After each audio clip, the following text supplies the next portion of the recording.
बिस्मिल्लाहिर्रहमानिर्रहीम। अस्सलाम वालेकुम स्टूडेंट्स। आज हम बात करने जा रहे हैं biology 9th class chapter number 4 cell biology and the topic is the a cellular life और ए सेलुलर ऑर्गेनिजम्स। ठीक है ना। इससे पहले हमने माइक्रोस्कोप की बात की, इमर्जेंस ऑफ सेल थ्योरी की बात की, क्योंकि ये सेल से रिलेटेड ये सारा जो है ये चैप्टर है, तो हम सेल से रिलेटेड बात करेंगे। कुछ ऑर्गेनिजम्स हमारे पास ऐसे होते हैं जिनके अंदर सेल प्रेजेंट नहीं होता लेकिन फिर भी लाइफ एग्जिस्ट कर रही होती है। ठीक है, क्योंकि स्टार्ट में हमने बात की, आपको पता है कि cell is the basic structural and functional unit of life, लेकिन फिर भी कुछ ऑर्गेनिजम्स ऐसे होते हैं जैसे कि वायरसेस हैं, वायरॉइड्स हैं, सैटेलाइट्स हैं, प्रायॉन्स हैं। ये वो ऑर्गेनिजम्स होते हैं जिनके अंदर जो है वो सेल प्रेजेंट नहीं है लेकिन इनके अंदर लिविंग करेक्टरिस्टिक्स प्रेजेंट होते हैं। इनके अंदर जैसे कि वायरसेस वगैरह हैं, आप पहले भी वायरसेस के बारे में पढ़ चुके हैं, एक बॉर्डर लाइन में होते हैं between living and non living organisms. अब outside the body of the host ये कोई भी लिविंग करेक्टरिस्टिक्स शो नहीं करते, लेकिन जब होस्ट की बॉडी के अंदर आते हैं, किसी ऑर्गेनिज्म की बॉडी के अंदर आते हैं, तो ये रिप्रोड्यूस करते हैं, मूव करते हैं, इन्फेक्शन शो करते हैं, इन्फेक्शन बॉडी के अंदर बॉडी को इन्फेक्ट करते हैं।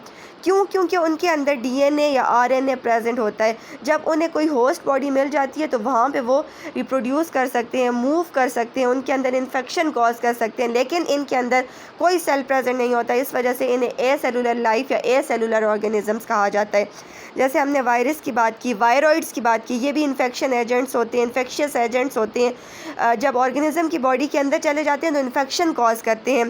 सैटेलाइट्स हैं, प्रायॉन्स हैं, ये सब के सब outside the body of the host ना तो मूव कर सकते हैं, ना तो कोई लिविंग करेक्टरिस्टिक्स शो कर सकते हैं, ना रिप्रोड्यूस कर सकते हैं, ना इन्फेक्शन कॉज करते हैं। लेकिन जिस वक्त ये ऑर्गेनिज्म की बॉडी के साथ अटैच हो जाते हैं, ऑर्गेनिज्म की बॉडी के अंदर चले जाते हैं, तो ये मल्टीप्लाई करते हैं, वहाँ पे रिप्रोड्यूस करते हैं, वहाँ पे इन्फेक्शन कॉज करते हैं, वहाँ पे मूव करते हैं। ए सेलुलर ऑर्गेनिज्म या ए सेलुलर लाइफ होती है। इस वजह से इन्हें ए सेलुलर कहा जाता है। वो लाइफ जो सेल के बग़ैर है उसे ए सेलुलर या सब सेलुलर ऑर्गेनिज्म कहा जाता है।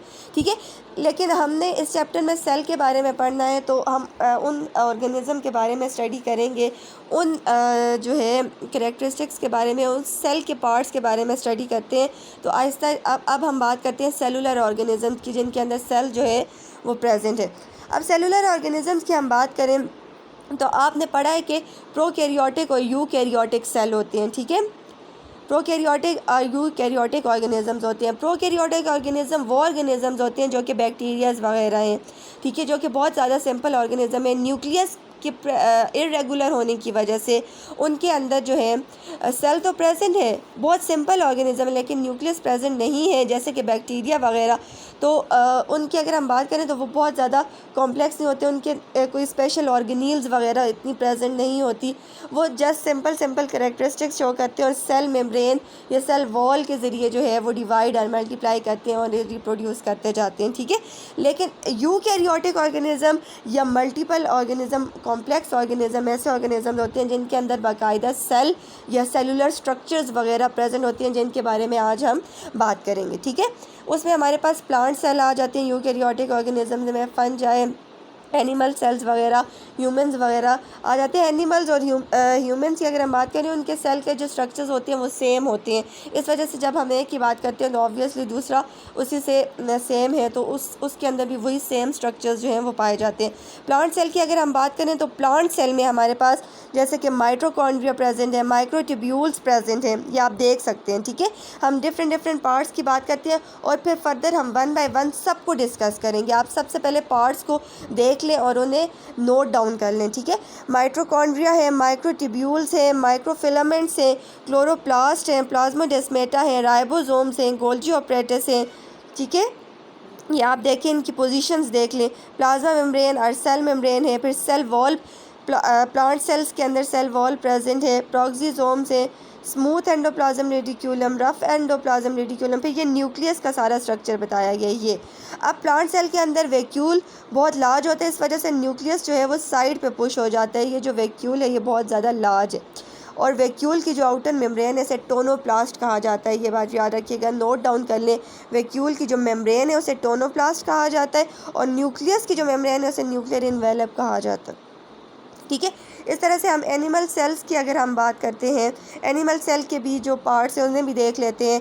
हमारे पास ऑर्गेनील प्रेजेंट है, माइटोकॉन्ड्रिया है, प्रोक्सिसोम है, सेंट्रियोल्स है, माइक्रोफिलामेंट्स है, माइक्रोट्यूब्यूल्स हैं, लाइसोसोम्स हैं, गोल्जी ऑपरेटस है, smooth endoplasm reticulum, plasma membrane, ribosomes, rough endoplasm reticulum, nucleus का सारा स्ट्रक्चर प्रेजेंट है, फ्लैजिलम वगैरह अक्सर जो है वो मूवमेंट के लिए जो होता है वो प्रेजेंट होता है। ठीक है। अब हम वन बाय वन इन सब स्ट्रक्चर्स के बारे में डिस्कस करेंगे। तो सबसे पहले हम जो है वो सेल जो है सेल वॉल के बारे में जो है वो डिस्कस करते हैं कि सेल वॉल जो है जो कि प्लांट्स में प्रेजेंट है, प्रोकैरियोटिक ऑर्गेनिज्म जैसे कि बैक्टीरिया वगैरह है, साइनोबैक्टीरिया है, उनमें प्रेजेंट है। इसके अलावा फंजाई जो है उनमें प्रेजेंट होता है, मशरूम्स वगैरह में प्रेजेंट है। एनिमल्स में या ह्यूमंस में जो है वो सेल वॉल प्रेजेंट नहीं होता। जो प्लांट्स हैं उनकी अगर हम बात करें तो प्लांट्स की जो सेल वॉल है अगर हम उसकी बात करें तो वो पॉलीसेक्राइड से बनी होती है। ठीक है, ये शुगर्स वगैरह है। इसके अलावा प्रोकैरियोट्स की बात करें तो प्रोकैरियोट्स जो है उनकी जो सेल वॉल है बैक्टीरिया वगैरह की म्यूरिन से बनी होती है। इसी तरह से हम फंजाई की बात करें तो फंजाई की जो सेल वॉल है वो हमारे पास जो है वो काइटन से बनी होती है, जो कि बहुत हार्ड सा स्ट्रक्चर होता है। सेल वॉल जो है वो बहुत टफ़ होती है, फ्लेक्सिबल होती है, रिजिड होती है। सेल की जो शेप है उसे मेंटेन करने के लिए जो होती है वो होती है। ये जो है ये आउटर मोस्ट कवरिंग होती है प्लांट सेल में, प्रोकैरियोट्स में, फंजाई में। एनिमल्स में सेल वॉल जो है वो प्रेजेंट नहीं होती। क्यों प्रेजेंट नहीं होती? क्योंकि एनिमल्स में कोई भी टर्गर प्रेशर सच प्रेजेंट नहीं होता। अब टर्गर प्रेशर क्या है? टर्गर प्रेशर ये है कि अगर सॉल्वेंट की कंसंट्रेशन, सॉल्वेंट क्या है? वो लिक्विड्स वगैरह होते हैं बॉडी के अंदर, ऑर्गेनिज्म की बॉडी के अंदर। सॉल्वेंट की कंसंट्रेशन, सॉल्यूट की कंसंट्रेशन, जो सॉल्यूट साल्ट्स वगैरह है, सॉल्वेंट की कंसंट्रेशन सॉल्यूट की कंसंट्रेशन से ज़्यादा हो जाए तो वो टर्गर प्रेशर अराइज़ हो जाता है। एनिमल्स या ह्यूमंस के अंदर ऐसा कोई भी टर्गर प्रेशर अराइज़ नहीं होता। प्लांट्स में, फंजाई में, बैक्टीरियाज़ वगैरह में ऐसा प्रेशर अराइज़ हो जाता है। उस प्रेशर को मिनिमाइज़ करने के लिए, उस प्रेशर को कंट्रोल करने के लिए, उस प्रेशर को रिड्यूस करने के लिए सेल वॉल वहाँ पे प्रेजेंट होती है, जो कि उन्हें प्रोटेक्शन प्रोवाइड करती है, सपोर्ट प्रोवाइड करती है। ठीक है ना।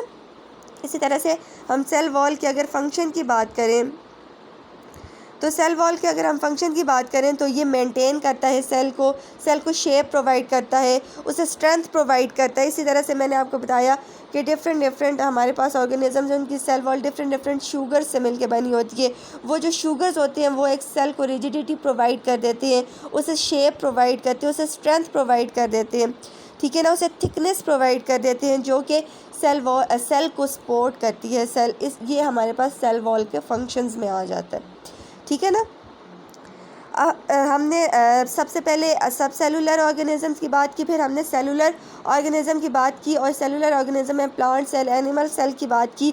उसके बाद हमने सबसे पहले हमने वन बाय वन हमने उसकी डिफरेंट स्ट्रक्चर्स को हमने डिस्कस करना है। तो सेल वॉल को हमने डिस्कस किया। अब हम सेल मेम्ब्रेन को डिस्कस करते हैं। सेल मेम्ब्रेन को प्लाज्मा मेम्ब्रेन भी कहा जाता है।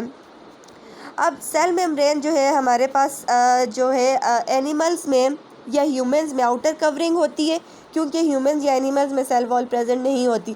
जबकि प्लांट्स वगैरह में या प्रोकैरियोट्स की अगर हम बात करें उनमें जो है सेल मेम्ब्रेन जो है वो सेल वॉल से बिलो प्रेजेंट होती है। ठीक है। अब ये जो है सेल मेम्ब्रेन जो है ये भी जो है सेल को रिजिडिटी प्रोवाइड कर रही होती है। ठीक है, शेप प्रोवाइड कर रही होती है सेल को, सेल मेम्ब्रेन जो है। अब अगर हम सेल मेम्ब्रेन की बात करें तो जो सेल मेम्ब्रेन है उसके हम स्ट्रक्चर की बात करते हैं। सेल मेम्ब्रेन के स्ट्रक्चर की हमारे पास सिंगर और निकलसन, हमारे पास दो साइंटिस्ट थे। उन्होंने सेल मेम्ब्रेन का एक सूटेबल स्ट्रक्चर जो है वो भेजा था, जैसे आपको ये नज़र भी आ रहा है। देखें, दो लेयर्स हैं, एक ये लेयर और एक ये, और दरमियान में हमारे पास एक और जैसे सैंडविच बना हुआ है। ठीक है, जैसे सैंडविच होता है ना, एक ब्रेड का पीस होता है, उसके अंदर फिलिंग्स की हुई होती हैं, फिर दूसरा ब्रेड का पीस होता है, ये हमारे पास सैंडविच होता है। इसी तरह से ये जो गोल से राउंडेड से जो बॉल्स हैं, जैसे आप ब्रेड फॉर एग्ज़ाम्पल अगर आप इमेजिन कर लें और दरमियान में फिलिंग्स हुई होती हैं, ये जो आउटर जो बॉल्स हैं ये लिपिड्स होते हैं।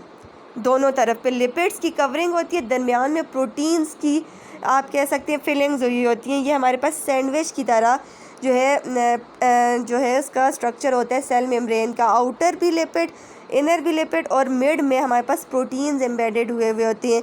ये एक सैंडविच बना होता है और इसे फ्लूइड मोज़ेक मॉडल का नाम दिया गया था सिंगर और निकलसन ने, और ये एक अप्रूव्ड मॉडल है। ये सेल मेम्ब्रेन का स्ट्रक्चर है कि आउटर साइड पे भी लिपिड्स प्रेजेंट है, लिपिड की लेयर प्रेजेंट है, इनर साइड पे भी लिपिड की लेयर प्रेजेंट है, दरमियान में प्रोटीन्स ने उसे एम्बेडेड किया हुआ है, प्रोटीन्स ने उसे फिल अप किया हुआ है, ठीक है ना।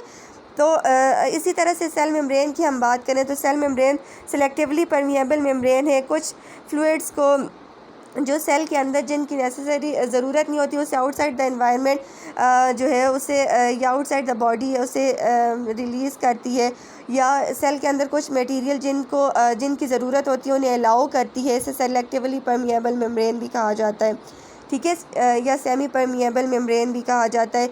ये भी सेल को स्ट्रेंथ प्रोवाइड कर रही होती है, इसे टर्जिडिटी प्रोवाइड कर रही होती है, इसे सपोर्ट प्रोवाइड कर रही होती है, ठीक है। सेल मेम्ब्रेन जैसे हमने सेल वॉल की बात की, सेल मेम्ब्रेन जो है वो सब के सब ऑर्गेनिजम्स में प्रेजेंट होती है, और एनिमल्स या ह्यूमंस में ये आउटर कवरिंग होती है क्योंकि उनमें सेल वॉल जो है वो प्रेजेंट नहीं होती, ठीक है। हमने सेल वॉल की बात की, सेल मेम्ब्रेन की बात की। अब हम बात करते हैं साइटोप्लाज्म की हम बात करते हैं। साइटोप्लाज्म की हम बात करें तो साइटोप्लाज्म सेल के अंदर का जो फ्लूइड होता है उसे हम साइटोप्लाज्म का नाम देते हैं। साइटो का मतलब होता है सेल और प्लाज्म का मतलब होता है फ्लूइड। तो fluid of the cell is known as the cytoplasm. Mean cytoplasm ने सेल वॉल से लेके न्यूक्लियस तक सेल मेम्ब्रेन को कवर किया होता है। उसके अंदर जो है वो फ्लूइड जो होता है उसे साइटोप्लाज्म का नाम दिया जाता है। ये एक जेली लाइक फ्लूइड है, इसने सेल को फिल अप किया हुआ होता है। ये वाटर और साल्ट से मिलके बना होता है। इसके अंदर मोस्टली जो है 70 to 90% वाटर प्रेजेंट होता है, और ये कलरलेस फ्लूइड है, ठीक है। इसके अंदर बहुत सारे एंजाइम्स भी प्रेजेंट होते हैं। अगर हम साइटोप्लाज्म की बात करें, साइटोप्लाज्म की अगर हम फंक्शन की बात करें तो ये it aids in movement of genetic material and product of cellular respiration within a cell. ये उन मटेरियल को ऐड करता है सेल के अंदर जो कि मूवमेंट प्रोवाइड कर रहे होते हैं जेनेटिक मटेरियल को। अब जेनेटिक मटेरियल क्या है? डीएनए और आरएनए मल्टीप्लाई करते हैं, उनकी वजह से सेल, फिर उसी वजह से 1 से 2, 2 से 4 सेल बनते हैं। तो ये उस चीज़ को जो सपोर्ट प्रोवाइड कर रहा होता है सेल वॉल, ठीक है। इसके अलावा हेल्प करता है सेल को, और ऑर्गेनील्स जो है उनकी प्रोटेक्शन प्रोवाइड करता है। उन्हें ऑर्गेनील्स को सेल के अंदर जो है उनकी प्रोटेक्शन प्रोवाइड कर रहे होते हैं, उनको प्लेस प्रोवाइड कर रहे होते हैं। ऑर्गेनील एक स्पेसिफिक प्लेस पे होते हैं साइटोप्लाज्म की वजह से। It gives the cell its shape, it aids to dissolve waste product. Mean जो वेस्ट प्रोडक्ट होता है उसे डिज़ोल्व करता है जो साइटोप्लाज्म होते हैं, ठीक है। इसी तरह से हमने आज सबसे पहले सब सेलुलर ऑर्गेनिजम्स की बात की, उसके बाद हमने सेलुलर स्ट्रक्चर की बात की, सेल वॉल की बात की, सेल मेम्ब्रेन की बात की, और साइटोप्लाज्म की बात की। इंशाल्लाह हम नेक्स्ट लेक्चर में अपने सेल के और डिफरेंट ऑर्गेनील्स के बारे में बात करेंगे। तो आज के लिए बस इतना ही। इस लेक्चर को गौर से सुनें और इसे नोट डाउन कर लें। हम अपने नेक्स्ट लेक्चर में डिफरेंट ऑर्गेनील्स के बारे में बात करेंगे। Thank you.